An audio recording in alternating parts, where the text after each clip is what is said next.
Okay.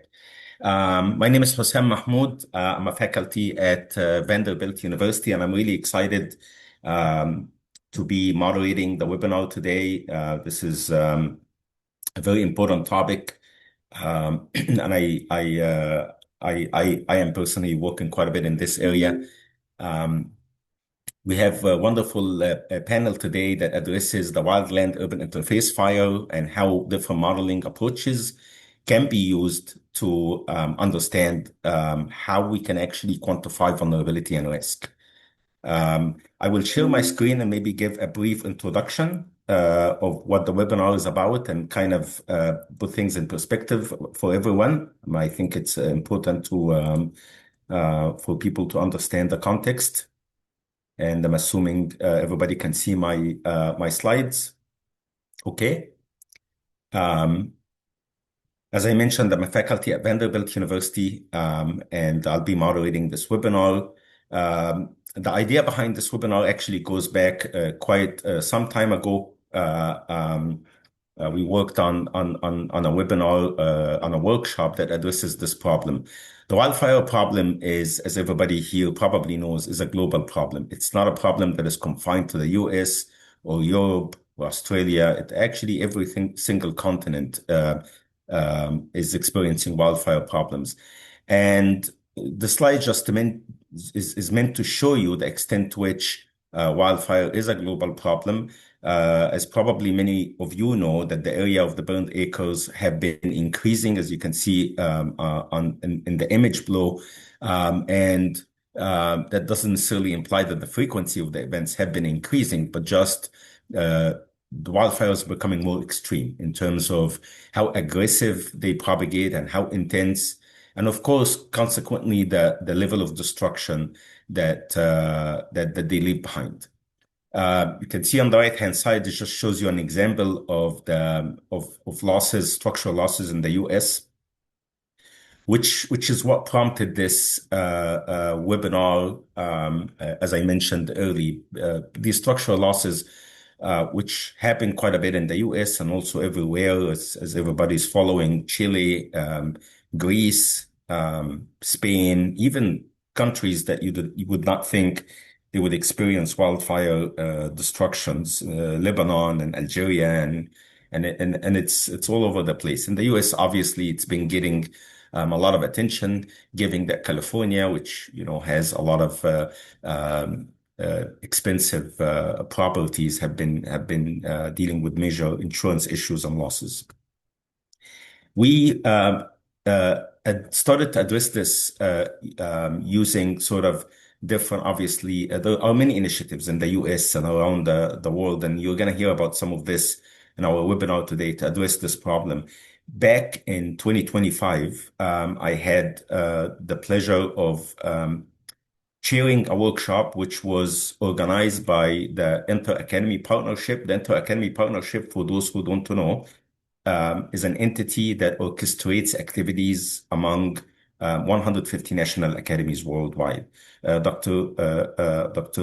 Rania Gasti was actually the one who was kind of orchestrating the entire workshop, and I had the pleasure of moderating and chairing the workshop and working with her on the implementation. We had wonderful chairs.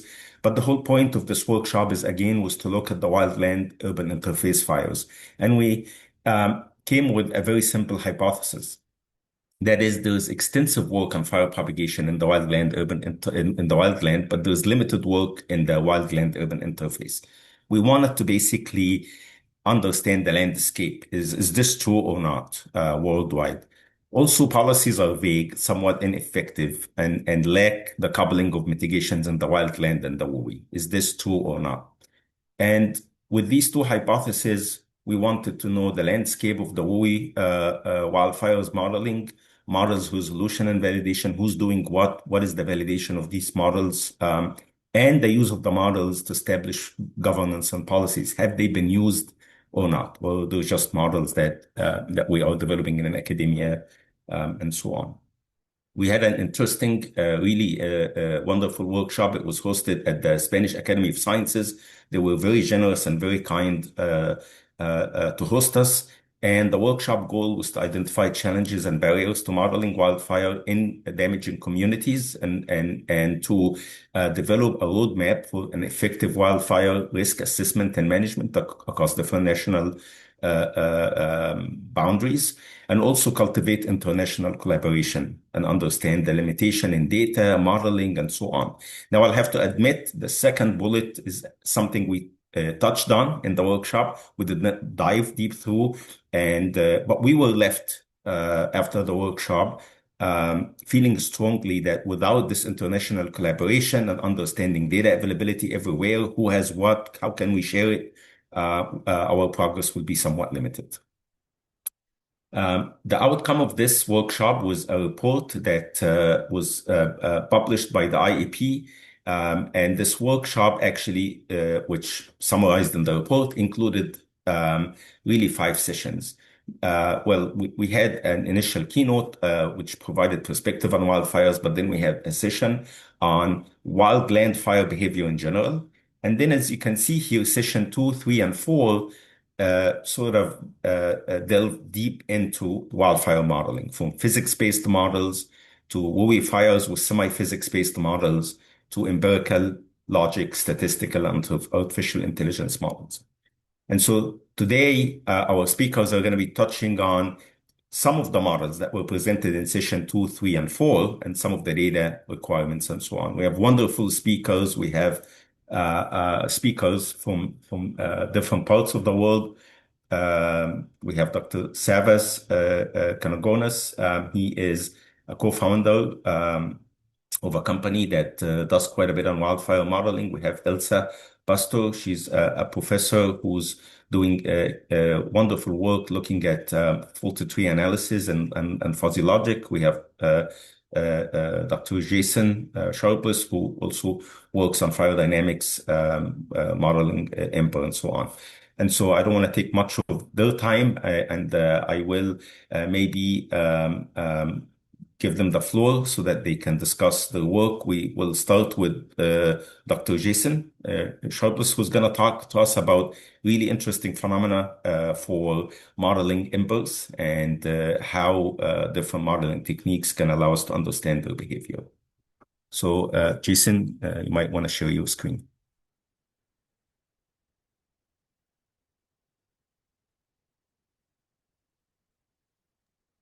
Okay. Thank you. Thank you, Hussam. Good morning, everybody, or as is the case in my part of the world, good evening. So as Hussam said, what I wanted to do is just give you a brief, I guess, introduction, description of some of the work we've been doing using physical modeling, trying to understand the phenomenon of ember storms and its impact on the wildland-urban interface. So very much going to be from the Australian perspective. And in Australia, we have essentially 2 main approaches to mitigating wildfire risk in the wildland-urban interface. These are asset protection zones, which do vary a little bit from one jurisdiction to the other, but we also have the national standard for building in bushfire prone regions, AS 3959. So the idea behind asset protection zones is really to, I guess, leave an area of sparse fuels, sparse vegetation, and on the edge of your urban edge. And the idea behind it is to give you a region where you can expect fires to behave with less intensity, but also to provide access for firefighters and providing that defensible space to allow asset protection. Little picture there just to give you an idea of what one of these actually looks like in practice. But you can see from the schematic, it's really having this region where the fuels have been cleared to an extent. You've got gaps between the canopy, and it allows people to get in there and sort of, you'd expect the fire to be have less intensity in these regions, giving you more of a chance to be able to suppress it. The other one is the Australian standard for building in bushfire-prone areas, and it basically gives a level of exposure to radiant heat, and gives specific design, building design requirements based on those different levels. So you can see here we've got these different categories of bushfire attack level, or BAL, going from low down to FZ, which is the flame, actually houses in the flaming zone. But if you look in the second column there, the interesting thing is that these bushfire attack levels are actually defined in terms of these thresholds in radiant heat exposure. Okay, so they actually have units of kilowatts per square meter, which is radiant heat. So that kind of gives the the concept away, is that we're really trying to mitigate against radiant heat exposure. When it comes to embers, the standard does consider ember attack and the effect of embers on structures, but it's fairly superficial, as you can see here. It's just sort of mentioning the likelihood of ember attack and how that might increase in likelihood as you get to higher levels of bushfire attack level. But nothing really specific in there about looking at the impact of ember attack apart, as a separate thing from radiant heat exposure. This schematic is really giving you an idea of how that bushfire attack level is calculated. Essentially, you're looking at the weather conditions, which gives you a fire danger rating. That fire danger rating and vegetation is then used to estimate sort of a flame characteristic. The distance from the vegetation to the structure is then used to estimate the radiation exposure that you would expect from that sort of model flame, if you like, or that design fire. Importantly, the standard is set up to tell us that if vegetation is more than 100 meters away from the structure, then you don't really need any specific building requirements. Okay, the idea is that if you're that far away, the radiant heat attenuates before it can really cause any real impact on your structure in terms of the radiant heat. The reality, however, and what we're seeing in fairly regular occurrences in Australia and other parts of the world, is that you get these instances of fire impacting the urban edge, like you can see here from a picture from the 2003 Canberra wildfires impacting the western edge of the city of Canberra. There's not a real lot of flame there. Okay, and what you can really see is this sort of sheet, or this river of embers, people describe it, sort of moving close to the ground, covering a distance greater than 100 meters quite often, and impacting the houses there, as you can see. So this kind of, I guess, brings the intent or the design of the standard into question, because what we have here is not really radiant heat from a flame which is impacting the urban edge, but this intense ember attack. And when we see this sort of ember behavior, it's sort of going close to the ground like this real sort of wind-driven or aeolian ember attack, we refer to this as an ember storm. And what we find is that when we go and look at some of the biggest or the most impactful events that we see, the dominant cause of house loss in these sorts of events is actually from embers. Just another video to give you an idea of what these things look like when they're actually occurring. So this is a video from our Black Summer up on the Sunshine Coast in Queensland. And the interesting part is just about to happen here. You can sort of see you've got that river of embers sort of moving across the ground. Okay, there's no real fire front or flaming front that you can see, but this massive dense ember attack, which is encroaching on your wildland-urban interface and then setting vegetation around the houses and the houses themselves on fire. So our thinking is to really try and address the causes of house loss in the wildland-urban interface. We really need to, I guess, ask the question, are we really faithfully representing the hazard in these sorts of environments and under these sorts of conditions? So the other thing to note, as Hussam said, is that this is a problem of global significance. So this is not just happening in Australia, it's happening in other parts around the world. And just a fairly short list of some of the major events we've seen in the last 10 years or so. So Pedro Grande in Portugal, the Greek fires in 2018, the 2018 Camp Fire in California, which resulted in the destruction of the town of Paradise. The Lahaina fire in Maui, of course, an extreme wind-driven event with lots of ember storm activity causing house loss. And then, fairly significantly in the last year or so, or just over a year ago now, the Los Angeles fires and the fires being driven by these really strong Santa Ana winds and creating this massive sort of ember attack. So yeah, it's not just Australia; it's a global problem, and I could have made a much longer list of fires here if I sort of wanted to, but that's enough to prove the point, I think. So as I said, when it comes to these really high impact events, we're seeing it's actually embers which are causing most of the damage, and it's these sort of dynamics of embers that we're seeing with this river of embers or this ember storm moving close to the ground. So although there's been a lot of work done on embers, in the literature, they tend to focus on what we would refer to as ballistic embers. I'll explain that in a second. So what we're really sort of suggesting is that we really need to shift from this idea of ballistic embers to these ember storm dynamics. So ballistic embers, these are the sort of typical way people think about embers. The fire produces these firebrands or embers. They get lofted up within the plume. They can travel hundreds of meters into the air and then travel several kilometers downwind as the wind blows them. They follow these quasi-parabolic trajectories, as you can see in the simulations that Wandawani did in his PhD thesis back in 2019.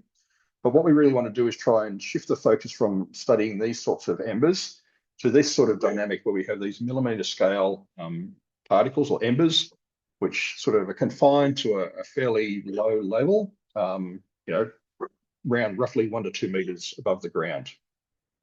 The behavior is really characterized by distinct dynamics, very short range dynamics, which are characterized by creep, saltation, and suspension, as you sort of see in the diagram there. So the way that we do this is we use computational fluid dynamics, a physics-based approach to modeling. And we want to include the effects of the canopy because that's one of the defining features of the urban edge is we have this forest and then this urban edge abutting it. So we have the forest. We represent the forest in the model just by introducing a drag. Okay, so you can sort of see the curve there is kind of representing how much drag on the air the foliage from the tree would produce. Different profiles you can use to represent different types of tree, different forest structures. We can look at that situation there. We can introduce embers into that scenario just through Lagrangian particles and look at how they emerge out of the canopy, if you like. And we can also add houses in there, structures, to see how the embers then impact those structures and see how embers might accumulate around them and so on. So I should stress this is joint work that I've been doing with my colleagues, Dr. Tanvir Sarav and Dr. Duncan Sutherland, and in particular, Tanvir is the one who's done most of the simulation work on this. So this is his work that I'm showcasing here. So here's the sort of results we get. So you can see here we've got some forest. Again, it's just the drag coefficient. It's not actual trees in the model. But you can see you've got these red particles, which are embers, just Lagrangian particles, coming out of the forest. And then we've got our 4 little cube-like structures there, which are representing our houses. Okay, so we can let these particles emerge out of the forest. They're being blown by the wind, and we can see how they interact with those houses. And in particular, we're looking at where the embers start to accumulate in high density. And just to note, this was done in a open source CFD package called NEC 5000. We can just have a bit of a closer look at a video here. So what we're doing here is we're introducing the embers, which are the red particles you can see introduced just in a line within the forest. I haven't shown the forest here, but that's within the forest. And then if you can see my cursor, we've got our 4 little houses here with the intersection of those lines. So if we run the video, we can see that the embers have been introduced into the forest. They're being recycled back to the from the right to the left of the domain as they go through, and we're just allowing them to develop in terms of their windblown or their aeolian dynamics. And there's a few things to point out here. First thing is, as the embers emerge from the forest, we have this region where we have these very well-known features called aeolian streamers. You see this in sands blowing across roads and other sort of scenarios, but we see them here with our embers. Secondly, we have this region of relatively low ember density. So there's almost this clear region where embers don't tend to accumulate. So any embers that sort of enter that region are moved on, if you like. Then the interesting thing is to note where the embers are accumulating behind the houses. Okay, now this is kind of interesting because it's not what people expect. People are kind of expecting the main risk is going to be coming from the direction of the fire, and it's going to impact the front of the house where the fire is burning towards.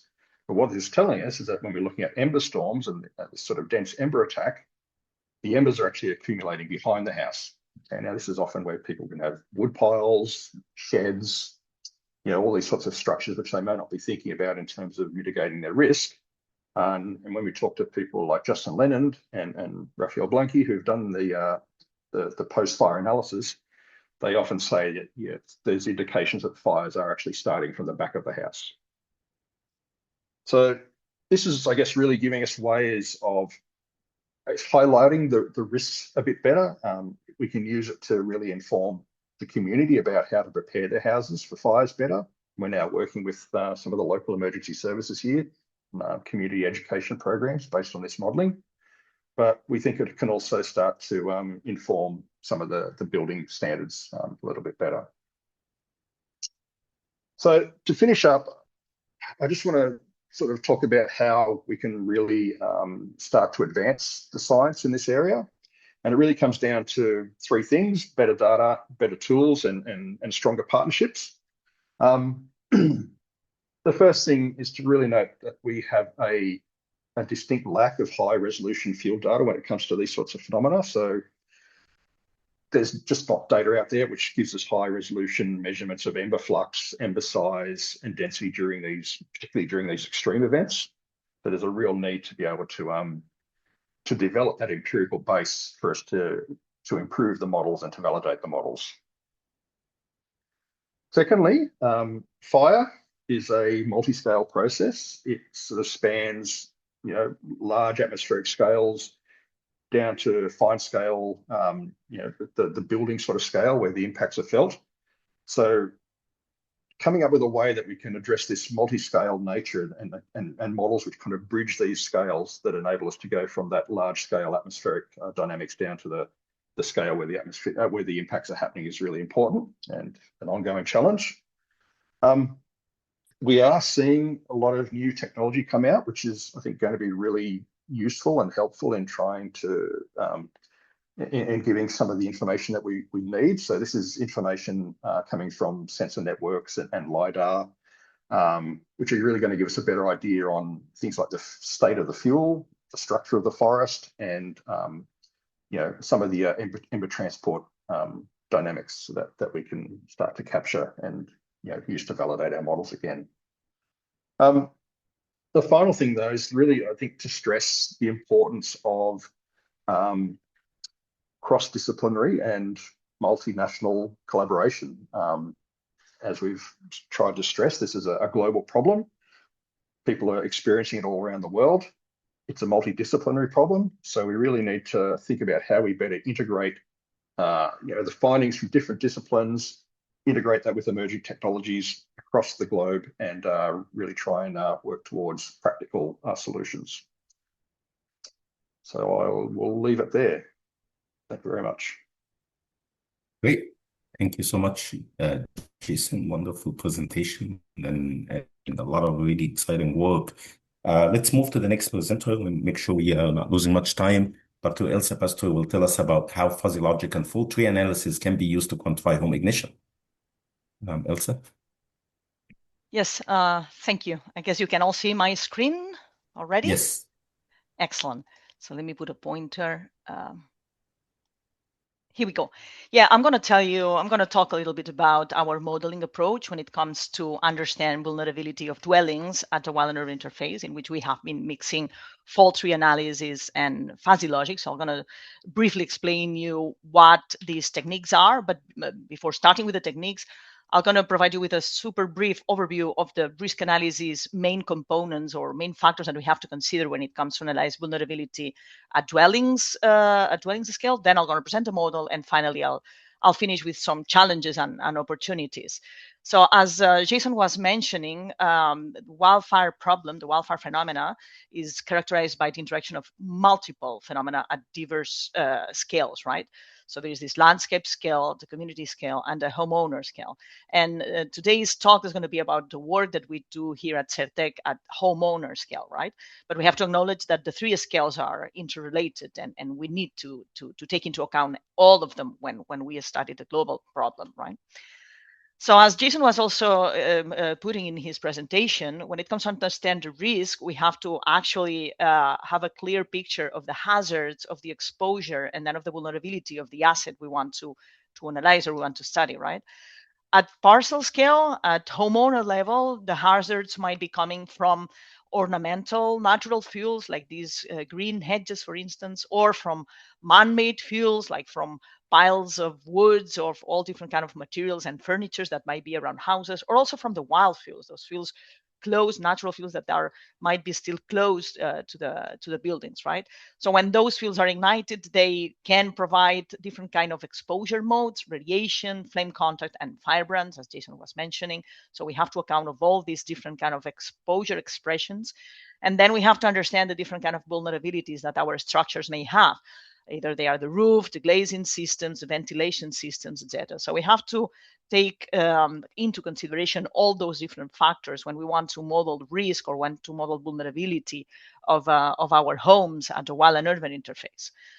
After reviewing many different data sets of wildfires occurring basically in the Mediterranean region, this is where, so I'm based in Barcelona, and the data that I have more available is the data from fires coming or occurring here in the Iberian Peninsula and in other parts of the Mediterranean basin. So we kind of now understand qualitatively what happens when there is a house that is destroyed. So when there is a house destroyed, it is because the fire has reached the building and also the building is or has been vulnerable, right? Trying to elaborate a little bit these ideas, these logical ideas with what we call a fault tree analysis, which is a very popular way or to systematize faults in when we do risk analysis in different kind of systems. So if we kind of dig into this fault tree analysis for a particular dwelling, we may understand that there are different kind of fire sources that can impact the building so that the fire can get inside through different ways, right? So for instance, if we have an unprotected glass, so there is no shutters at all in that window, and then we have a poorly managed property, meaning that we have wild fuels and or natural fuels or non-natural fuels, if those are ignited and they are close to a window and that window is unprotected, then the window can broken so that fire can go through, right? So these kind of logic diagrams, you see that we have these logic gates, these fault trees are very helpful trying to understand the overall pathways that can lead us to house destruction at the Wildland-Urban interface, right? The problem of using these kind of approaches is that we need probabilities of occurrence of these basic events, which are the ones on top of on the bottom of the diagram, to get into the top event probability of having or not having a house being damaged or being attacked by the fire, right? So this is actually the challenge that we want to overcome when we do this kind of vulnerability modeling through fuzzy logic. But before getting into this fuzzy logic, I'm going to tell you about the main ideas that we had when we actually designed our modeling approach or our vulnerability assessment approach. So that's what I'm going to talk first. And then I'm going to actually present you how we are testing and implementing these vulnerability models that we actually developed a few years ago. So as the rationale, let's say, we wanted to develop a vulnerability model that could provide us quantitative data at homeowner level. So homeowners could use that model and that tool so that they could assess their own vulnerability. And our scope and our focus was Europe, as I already mentioned, right? And the model, we wanted the model to be, very easy to get used by homeowners. So we thought that the checklist could be simple and could be very, very straightforward.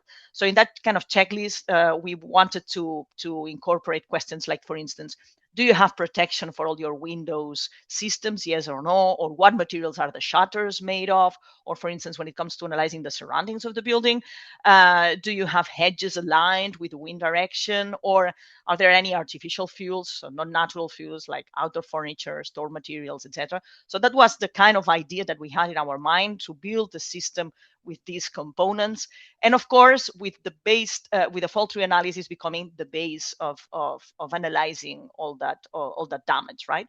But as I was mentioning, fault tree analysis is good if you have the probabilities of all your basic events, but if you don't have the probabilities, which is actually the case, in order to have those probabilities, you need huge amounts of data, of relevant data, of significant data, and this is not the case, unfortunately, in wildland-urban interface fires, right? So we come up with that idea of using fuzzy logic to actually work out these probabilities. For those of you who don't understand, who don't know what fuzzy logic is, it is a mathematical approach that handles this uncertainty and imprecisions. So it allows what we call partial truths instead of really true or false values, right? An example of a very easy example to actually explain what fuzzy logic is when it comes to talk about the weather, right? We easily use terms of the weather is cold, or the weather is warm, or the weather is hot. And I would say, for instance, if the temperature here in Barcelona is 10 degrees, I would say the weather is cold, right? But people from Northern Europe, for instance, they would say that the weather is pretty okay with 10 degrees, right? So meaning that there is no, a completely truth about that, right? So there is this partial truth in between. So, and this is when fuzzy logic is helpful to kind of quantify these qualitative terms of cold, warm, or hot, right? So in order to quantify these terms, we use what we call these membership functions as easy as those ones. And we could actually infer from these functions that, for instance, if we have a temperature of 35 degrees, that would be around 67 hot, right? But not completely hot, because in order to be hot, the temperature has to be at 40 degrees, right? So this is the kind of logic, the fuzzy logic that we used to actually come up with the probabilities that we did. So in order to come up with those probabilities, we need to go through all this fuzzy inference process, right? Understand which kind of linguistic terms we wanted to quantify, define the membership functions, and then come with some fuzzy rules. Fuzzy rule is a statement that describes how fuzzy variables relate to each other. For instance, all of you may understand that if the temperature is high and the humidity is low, then the wildfire risk is higher, right? Okay, so we could actually come up with rules like these ones. If the roof is highly combustible and has a bad maintenance, then the probability of failure is high, right? So with the membership functions defined and these fuzzy rules actually defined, we could come up with this fuzzy inference process to, at the end of the day, get numerical values of the probabilities. That's a very complex kind of procedure that you need actually expert elicitation to help us come up with these membership functions and these fuzzy rules. So we count with the expertise of several researchers that helped us through surveys and conversations to put this system all together, right? And then we tested this system. We actually gathered data from different fires in Spain and Portugal, and we actually sort of validated that the probabilities that our algorithm was showing were actually responding to what happened in reality. So this is the case, for instance, in the Pont de Vilomara fire in Spain that occurred in 2022. We went through the site and we looked at different houses. For instance, in this house, we actually come up with the overall checklist that we actually got, trying to understand if there were shutters or not, the kind of fuel surrounding the main structure, etc. And by clicking on all these features, we come up with the different probabilities that the model was actually showing us as outputs, right? So the probability of failure of the building according to their vulnerabilities was about 98%, and the probability of the fire getting through the structure due to the presence of different fuels in the surroundings was 8 to 1. So actually, those probabilities actually explained pretty much what happened in that house, right? So the fire could actually get into the building and the building was actually vulnerable, right? So we tested that with different houses, and after the testing of that model, we actually were happy enough to implement it in a risk assessment app, thanks to the Fire Prime project, which is an European project funded by the Civil Protection Mechanism. So actually, the final questionnaire had 23 questions, 10 about the buildings, 13 about the surroundings. And since we got this vulnerability model, if you cross that with a hazard map, then you get risk, right? So crossing this with FE's hazard map, we could get a quantitative indicator of risk. And this is actually how the smartphone app looks like. In this QR code, you're going to get the link to freely discharge it if you want, download it from Apple Store and also Google repository. So we tested through the civil protection authorities and also with residents, and now we sort of received very nice feedback out of those. So just to finish, challenges and opportunities out of that activity. Models can always be improved, of course. Our fuzzy logic vulnerability model is not perfect. We need to have, continuous calibration with larger and more diverse wildfire case studies. And then in terms of validation, we need data. We need desperately data. And the thing is that there are no harmonized post-fire data sets that could be helpful to get, these different kind of environmental conditions and different kind of wildfire events and regions. So this is a challenge, and this is why we think that international collaboration can support and can be nice to have these shared and harmonized post-fire databases, which would enable this cross-validation under different weak conditions. So I'm going to leave you in here. Thank you very much for your attention, and I'm happy to get questions after that. Great. Thank you so much, Elsa. This is a wonderful presentation. So from Ember attacks to localized assessment at the building level, now Savvas is going to take us to a more community level assessment where he's combining cellular automata models with Lagrangian particle methods to understand community level vulnerability. So Savvas, please take it away. Thank you.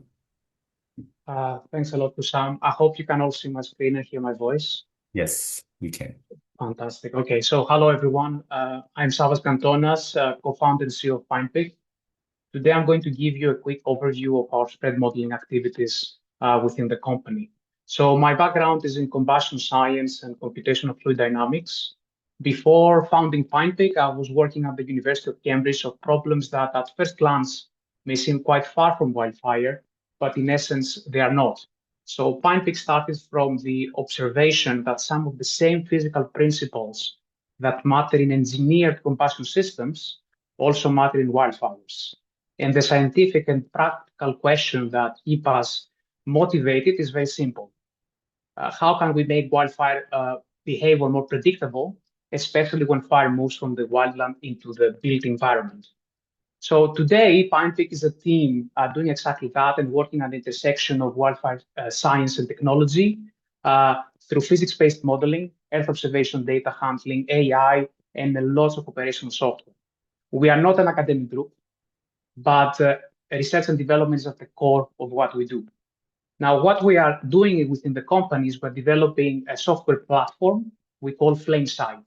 And at a high level, FlameSight supports two types of use case. The first is risk management. So this means helping insurers, utilities, asset owners, and various others understand where wildfire risk is highest, what could burn, how severe the impact would be, and how mitigation might change the outcome. The second is disaster response. So this means using live observations, weather forecasted data, and simulations to understand how an active fire may evolve over the next few hours or days, understand which assets are exposed and what interventions could matter. The important point here is that we're not trying to build a model that only produces nice simulations and colorful graphs after an event. We're actually trying to build software that supports real decisions. And this means that the model has to be fast, accurate, generalizable, and most importantly, usable even with imperfect data. It also needs to support different users. And the platform is still being developed, but we already work with several organizations across industry to make this platform and various integration workflows practical and more accessible. Now, how does it work? The platform is best understood as a modular computational framework. So we start with core inputs regarding the terrain, the vegetation, the weather, or building data. And this comes from the top or the bottom in this graph. And around those inputs, we have a set of inference and processing modules. And these things include GeoAI, computer vision, event detection algorithms, dynamic wind downscaling, or vulnerability modeling. And their job is to turn all this messy real-world data into a model-ready description of the fire environment. And all that then feeds into our spread modeling engine. And this engine can simulate one active fire or thousands of fire scenarios at the same time. And the output of this workflow really depends on the decision context. So for risk management, the outputs may be a risk map or loss metrics. And for disaster response, that may be an actual spread forecast with an arrival time or maps of exposed assets. Now, at the core of all this is our what we call our engine, the Flamesight engine. And this implements a proprietary fire spread model that was inspired by jet engine combustion research at the University of Cambridge. So on the slide, you can see an animation from the original combustion work showing ignition inside a jet engine combustor under very harsh operating conditions. And the core idea of this model is a stochastic Lagrangian philosophy. So instead of treating the flame as a continuous front, the flame is represented by visual particles. And these particles move through the flow field using a random walk, which approximates the turbulent transport of matter and energy within a flame. And we take the same model and philosophy and adapt it to wildfire spread now. So in the wildfire model, now visual particles represent the motion of the fire again, but this time through the landscape, and they include all propagation mechanisms available, including the flying embers that Jason talked about previously. And to represent the landscape in itself, we combine and overlay this particle model with a cellular automaton. So basically, the landscape is represented as a two-dimensional grid, and then in each cell, we store local information about the terrain, the fuel, environmental conditions, and that gives us an idea of flammability. Now, the key principle is that every cell can be both a receiver and an emitter of fire. So a cell can represent a vegetation, a dwelling, or a mixture of the two. And each cell then receives energy and particles from other cells. And if local conditions allow ignition, then that cell becomes active and then emits the fire particles further. So that gives us a consistent way to simulate spread across any environment, really, wildland or built, because we can build in all these processes with enough granularity, but without increasing computational costs. So that makes it practical. And what is great is that the large-scale behavior of the fire, for example, at the community or landscape scale, is not prescribed. It emerges from all these small-scale local interactions that eventually build up. And within this process, we can also encapsulate the underlying uncertainty. So this is not full CFD. This would be impractical at operational scale. This is a semi-physics model. So physical structure where it matters, computational simplification when it is needed. And the goal is a model that is fast, granular, and general enough to support all the functions to calculate risk and across different geographies. Now, here's one of the first applications of this wildfire spread model from when the model was still in its academic version. This is a simulation of the Marshall Fire, which occurred in Colorado in December 2021 and caused major damage in the Wildland-Urban interface. It was a very fast, wind-driven fire, and the event was eventually stopped by snowfall. And in blue, you can see the satellite observed fire perimeter. And overlaid on that is one model realization. And I say one realization deliberately because the model, the spread model is actually stochastic. So you can run different scenarios many times and get different outcomes locally. Now here in this simulation, I'll play it again. Its dot represents a virtual flame particle and is colored by its flaming state. Now, at the beginning, the fire spreads relatively uniformly, but as it approaches the first houses, the spread becomes more patchy.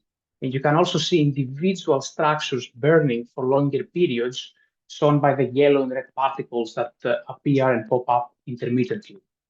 Now, this was an early academic demonstration of the modeling approach, and you can find all the main modeling principles in the public literature. Now, another case study is an example from the Elsa fire in Portugal.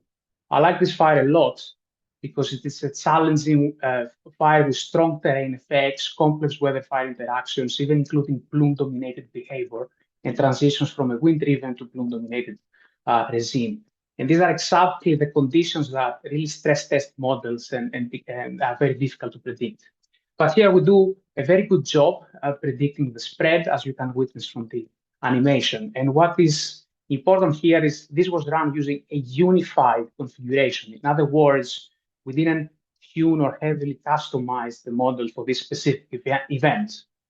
Now, another example that it might be of interest is the Palisades fire. And here we focus on just a few hours after ignition. I do that because this simulation has already been shown publicly, so I can say it here as an example, especially of our early flame site applications.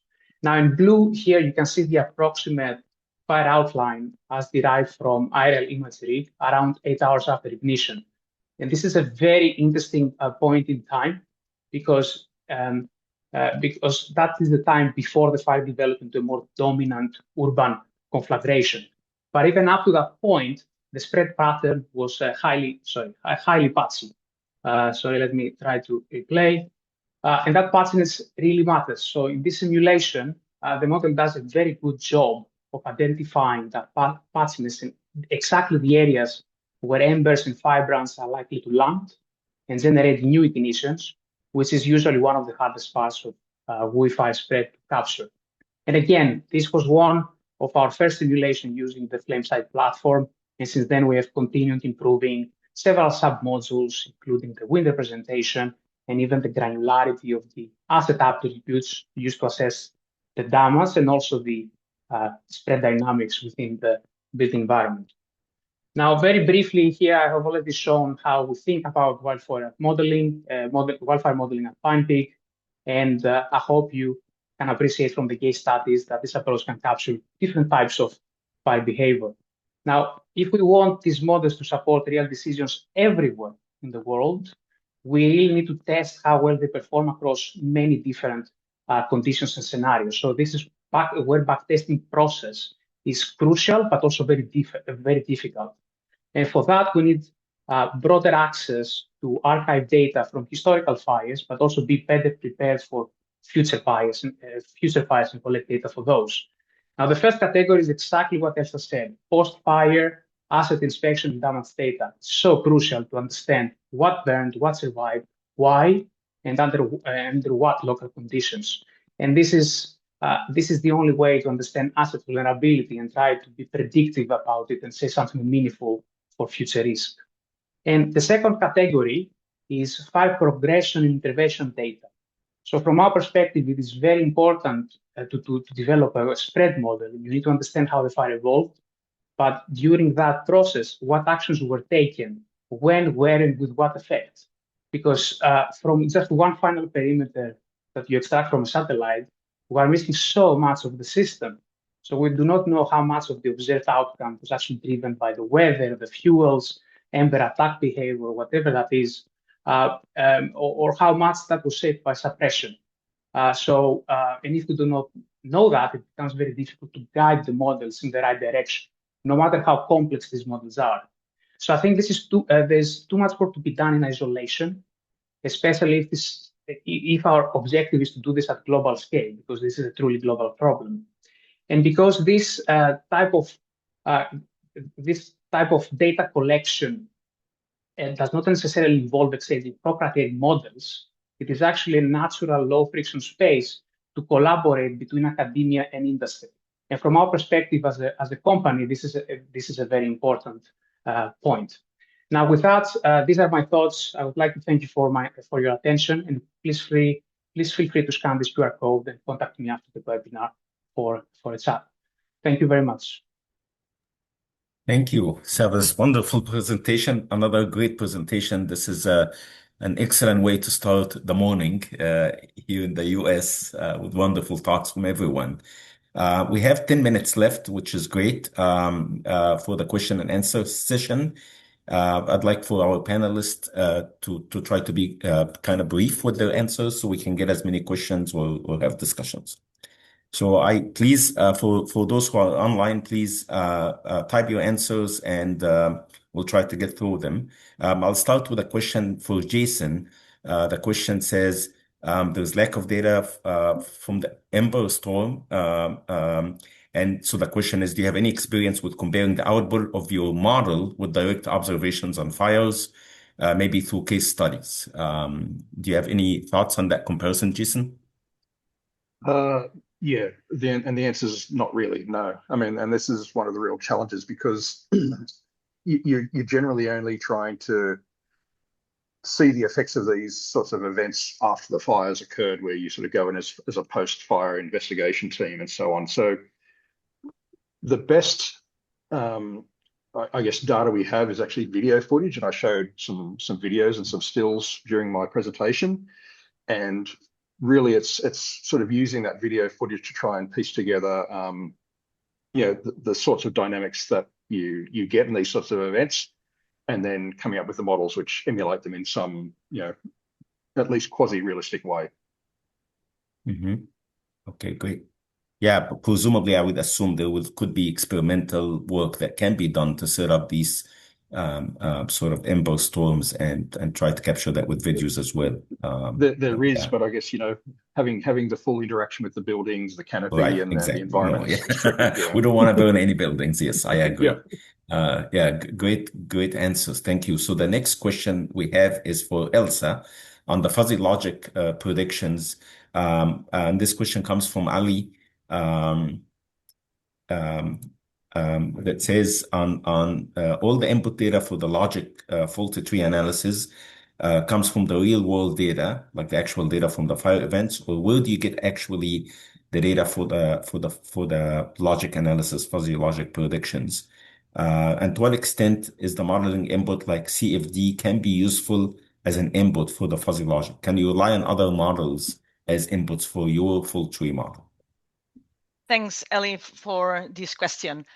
Actually, for our fuzzy logic system or overall modeling approach, we used different kind of input data, let's call it that way, to feed in our system. So that data came from expert elicitation, from real data, from wildfires reports, but also, as you are pointing, I didn't have time to go through all the details of that, but from knowledge that we already gathered through CFD simulations at this parcel scale. So for instance, at what point we think that at the particular distance, there might be a very bad impact from flames to glazing systems, for instance, right?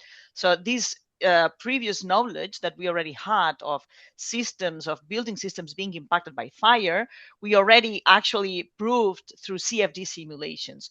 But indeed, this is a very good point because several kind of modeling approaches can actually feed into different other approaches, right? So this is the multidisciplinarity and the different kind of nature of models that can fit all together for the sake of risk mitigation. But yeah, that's a very good point. We already use CFD modeling for some of the knowledge implemented in our system. Thanks for that.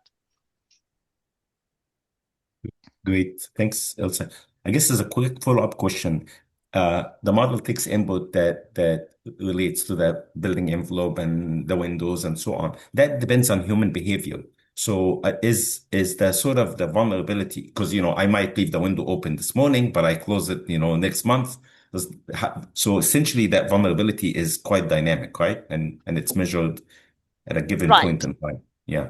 Right, it is. So when there is this resident at the WID that is actually using the model, he or she has to actually think about their normal situation. But Yes. I mean, of course, he or she has to understand that if in case of a fire, he or she leaves open the shutters, then of course that glazing system is going to be vulnerable, right?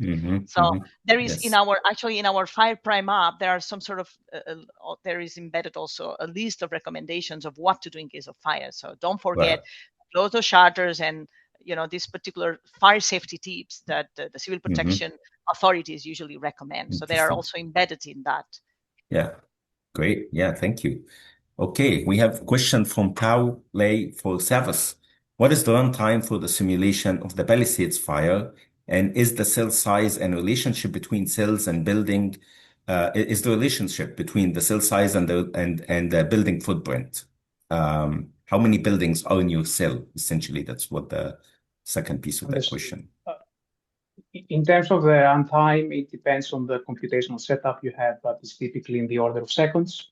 And with regard to the cell size, we're very flexible. You can actually have, it depends on the resolution, the trade-offs that you can have, but you can either have one building within a pixel or you can have a portion of the building within the pixel. Yes, that's great, Savvas. And I love the fact that you emphasized that this was only one simulation. You mentioned that a few times because the fact of the matter is it's very highly random process. And therefore, I'm assuming the model is sensitive to some of the parameters, but not all the parameters, right? Some of the parameters have influence on the fire boundary and propagation.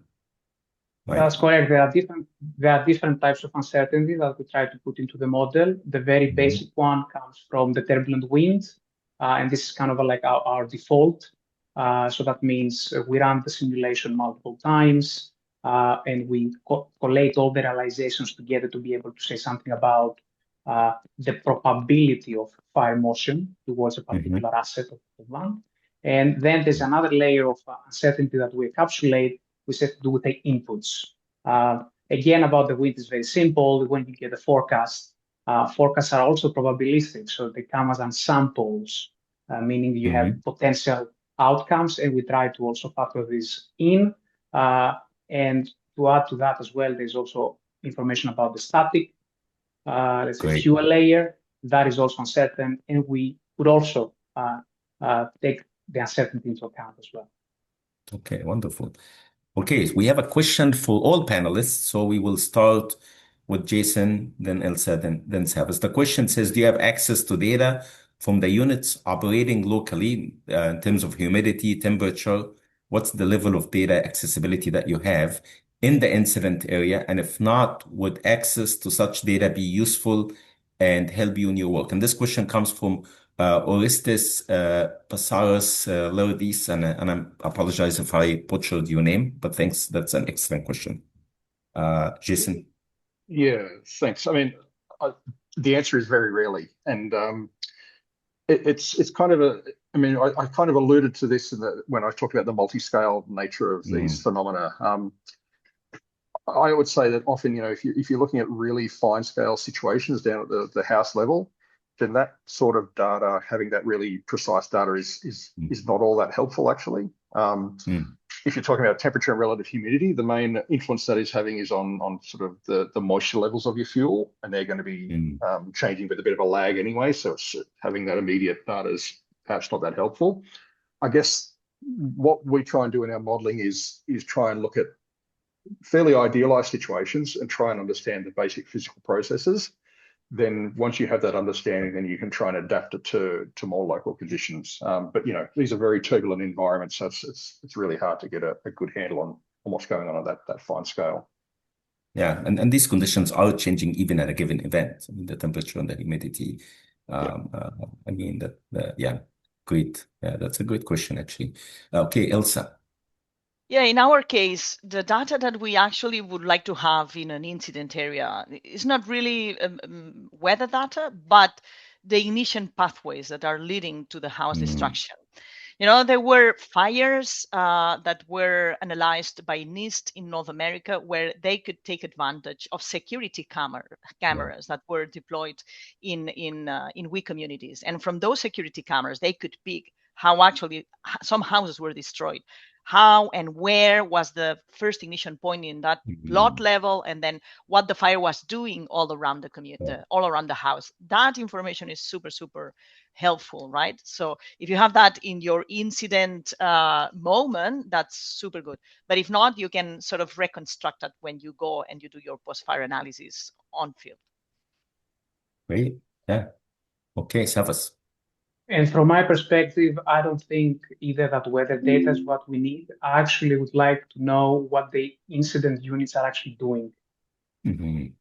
So what is their location? What are their actions? What is their objective?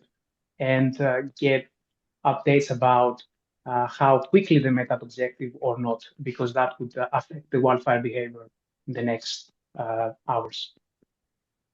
Yes. And I think we're exactly on time now. I see a question from Tao, and maybe Savas can address that maybe in an email or something, or we can email Tao with the answer. I just want to respect everybody's time. It's 8 o'clock. Before we finish here, I just want to again thank our wonderful speakers, excellent talks. I work a lot on wildfires, and so I have strong opinions. So I really loved all discussions here. I want to thank also Katharina Kolb from the Academy Partnership, and also Anapola Coppola for the exceptional help and for being incredibly organized and helping us putting this together. And of course, I want to thank Dr. Rania Kosti for, she's the executive director of the IAP, for leading everything and putting us all on the right line to have this wonderful workshop that we had in Spain and the follow-up webinar. Thank you, everybody. And please reach out if there's any questions or comments. Thank you.